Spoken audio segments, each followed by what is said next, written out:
Hello friends! 'స్నేహ' ఏ ఫిలింలో అయితే third హీరోయిన్‌గా ఒక సపోర్ట్ రోల్ ప్లే చేశారో, అదే ఫిలిం తెలుగు రీమేక్‌లో ఆవిడ మెయిన్ హీరోయిన్ అయిపోయారు. ఆ తెలుగు సినిమా మీకేంటో తెలుసా? తెలిస్తే కామెంట్ చేసి చెప్పండి. ఫస్ట్ మనం ఒరిజినల్ ఫిల్మ్ గురించి మాట్లాడుకుందాం.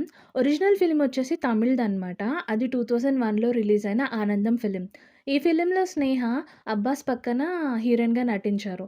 అండ్ ఈ సినిమా రీమేక్ వచ్చేసి 4 ఇయర్స్ తర్వాత అంటే 2005లో సంక్రాంతిగా రిలీజ్ అయింది. ఈ సినిమా గురించి తెలియనోళ్ళు ఎవరు ఉండరు. అంత పెద్ద బ్లాక్ బస్టర్ మూవీ అనమాట. మంచి ఫ్యామిలీ ఎంటర్‌టైనర్. తమిళ్‌లో 'స్నేహ అండ్ అబ్బాస్' చేసిన క్యారెక్టర్స్ తెలుగులో 'శివ బాలాజీ' అండ్ 'రతి' చేశారనమాట. తమిళ్ వెర్షన్‌లో 'స్నేహ అండ్ అబ్బాస్‌కి' ఒక మంచి హిట్ సాంగ్ ఉందనమాట.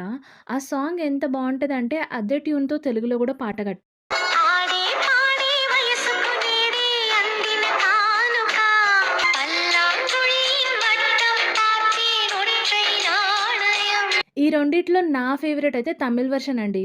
మీకేది నచ్చిందో కామెంట్ చేసి చెప్పండి. నిజానికి ఈ హిట్ సాంగ్ వల్లనే నాకు తెలిసింది 'సంక్రాంతికి' ఒక తమిళ్ వెర్షన్ ఉంది అని జెప్పి. కానీ 'సంక్రాంతిలో' స్నేహ మెయిన్ హీరోయిన్ క్యారెక్టర్ చేస్తే, తమిళ్ వెర్షన్‌లో థర్డ్ హీరోయిన్ ఏంటి అని చెప్పి నేను క్యూరియాసిటీతో గూగుల్ చేస్తేనే ఈ నిజం బయటపడింది. 'సంక్రాంతి' ఒరిజినల్ ఫిల్మ్ కాదని, రీమేక్ అని అండ్ దీని ఒరిజినల్ ఫిల్మ్ దీనికంటే ముందు రిలీజ్ అయిన 'ఆనందం' అని.